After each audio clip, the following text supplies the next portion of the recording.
sir. Okay? Okay, it's working now. We can see your screen. Okay, excellent. So here is I think he might be muted. Or is our volume up? Yeah, he must be muted.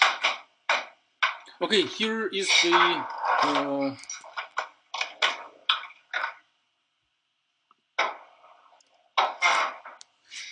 now you should hear me. I have unmuted.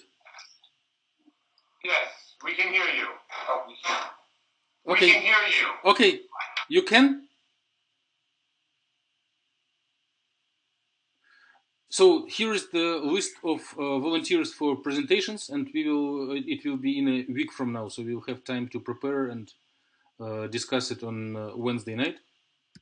So we are trying to replace Schrödinger equation with something better. And the trick that needs to be done here is to see that technical trick that Hamiltonian may act on the wave function to the left or to the right. So typically it acts from left to the right.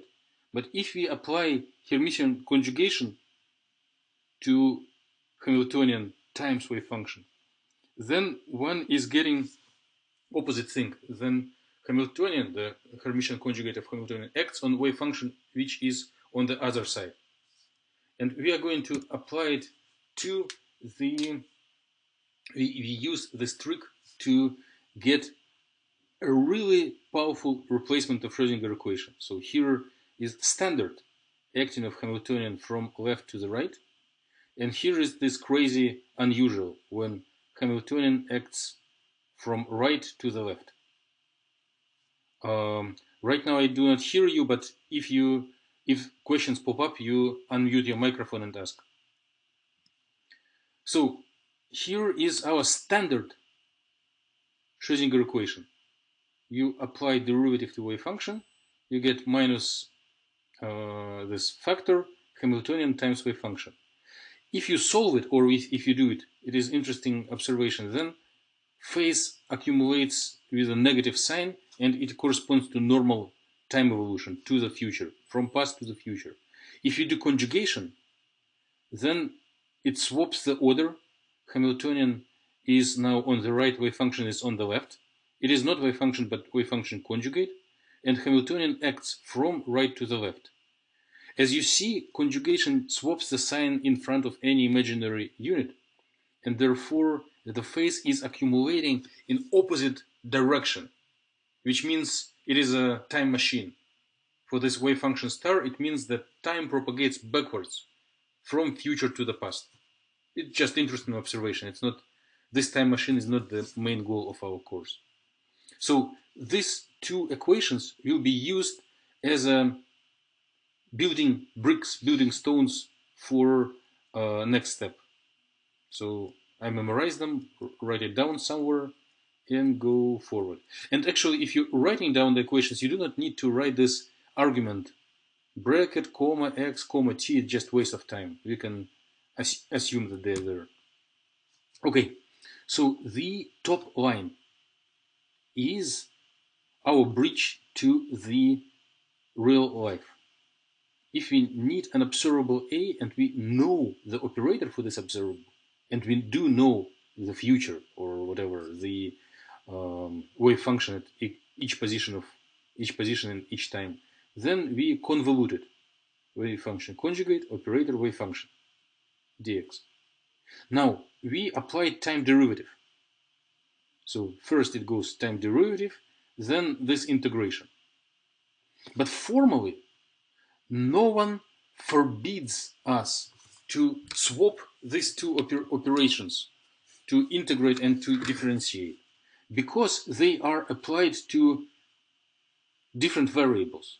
So it's integral over dx and the derivative over time. So why don't we swap them?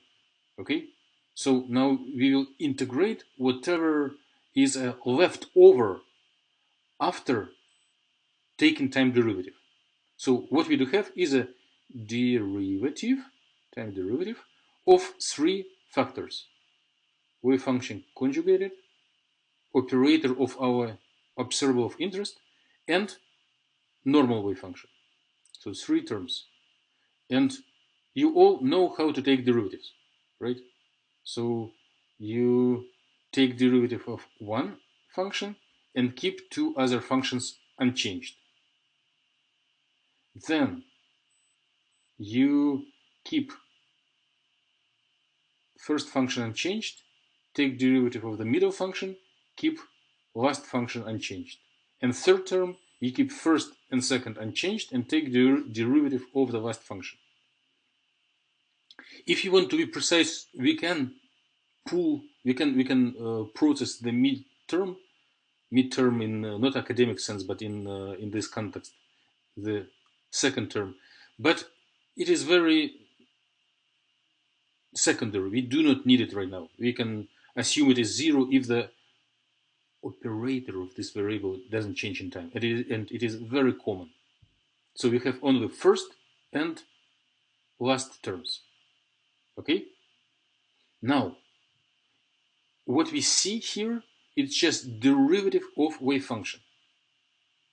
But derivative of wave function is actually what comes out of Schrödinger, what is main component of Schrödinger equation. It is left part of Schrödinger equation. So if you look onto the last term, it is ddt of wave function. So we can replace this left part of Schrödinger equation by right part of Schrödinger equation. But here we have star, and this star symbol is a problem maker. So we replace it not to the standard left part of Schrödinger equation, but to what we got after Hermitian conjugation. I will count until 5 just in case if someone wants to interrupt me and pop up with questions. 1, 2, 3, 4, 5. I assume it is a sign that there are no questions. So this top line is the same as we had before. And we decided to neglect term in the middle and replace this derivative by what comes out of the Schrödinger equation, right part. So here we replace it by I minus I over h bar Hamiltonian times wave function. And here we replace it by plus I over h bar wave function with star, and Hamiltonian with Hermitian conjugation comes at the right side. But through our discussion on last meeting, we know that Hamiltonian is Hermitian. Hermitian conjugation of Hamiltonian is Hamiltonian itself. So let's see what happens after this, after plugging in these two terms. So top line is what comes out upon replacement time derivative to the left part of Schrödinger equation. So we have wave, we have factor here and factor there. They have different signs. And here we do what, see, it is an interesting observation. We do have the wave function star, then some operators, and then wave function without star. Same here, wave function with star, wave function without star. What does it mean? So we can and there is a outside there is an integration. So why can't we interpret just mathematically this line as an expectation value of some new complicated operator? No one forbids us to take this factor I over h bar to outside of the integration, and then take this all psi symbols outside of the brackets. The one with star before operators, as it same order as here, and those without star after the bracket.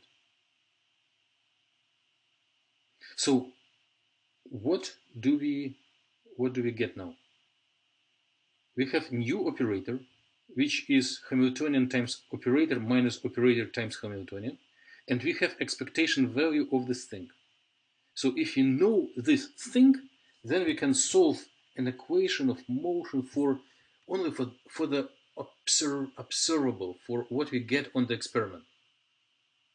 So this convolution, the thing inside the brackets and convolution, can be converted into regular variable, and then one will get equations that are very similar to Newton's equation.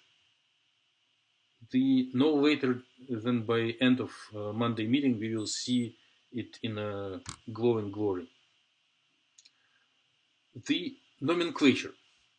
This product of Hamiltonian times operator minus operator times Hamiltonian is known as commutation.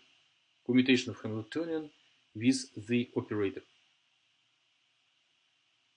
And then there are, let me skip. So I have done with well-prepared slides, and now there are some handwritings. So this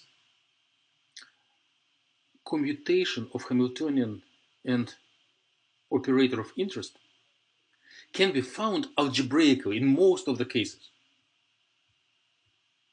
So one can use some very simple commutation relations, similar as we identified for position for x and derivative over x.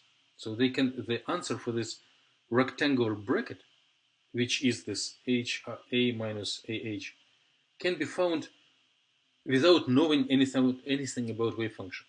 Upon commutation, you often get either 0 or some another simple operator. And then this equation will allow to predict future not for everything, but only for a given variable. And then it comes up to fourth way to predict future.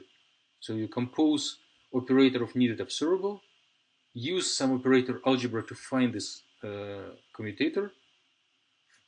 As always, for differential equations, you identify initial conditions, and then you solve it and find future of a given variable. The name for the thing is Heisenberg equation of motion. So you can write it down for your notes. And what is interesting is that if you find that this Hamiltonian commutation with operator is 0, it means the expectation value of given observable doesn't change in time. It means if you identify such condition, you may discover new conservation law, that some of the variable doesn't change with time. So this is end of the material.